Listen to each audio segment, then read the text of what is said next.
இன்னைக்கு என்னென்ன அஜெண்டாவோ அதை கரெக்டா செய்வாங்க. அதனாலதான் அவர்கள் எல்லாருமே மிக உயர்ந்த இடத்தில் இருந்திருக்கிறார்கள் என்பதை நம்ம பிள்ளைங்களுக்கு சொல்லணும். நம்ம எல்லாருமே அலாரம் வைக்கிறோம். நம்ம அதுக்காக நமக்கு நேரத்து மேல முக்கியத்துவம் இல்லைன்னுலாம் கிடையாது.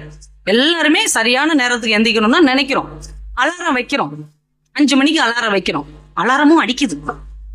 அடிச்ச உடனே அலாரத்தை திருப்பி அடிச்சுட்டு நாம திரும்பி படுத்துக்கிறோம்.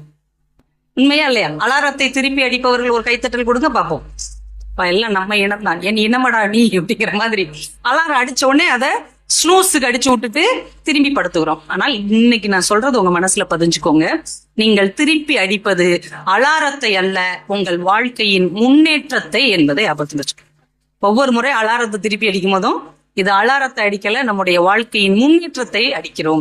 இன்னும் கொஞ்ச நேரம் தூங்கிக்கிறேனே அப்படின்னு நீங்க சொல்லும் போது அந்த கட்டிலில் தூங்குவது நீங்கள் அல்ல, உங்களின் வெற்றி தூங்கி கொண்டிருக்கிறது என்பதை நீங்கள் மறந்து விடாதீர்கள். இப்படி ஒவ்வொரு நாளும் நம்ம நாளைக்கு நாளைக்கு நாளைக்குன்னு தள்ளி போய்கொண்டே இருந்தால் வெற்றி நம்மை தள்ளிவிட்டு போய்விடும். நேரம் என்பது ஒரு தலைமைத்துவத்தில் ரொம்ப முக்கியமான ஒன்று என்பதை நம்ம மறந்து விடக்கூடாது. அதனால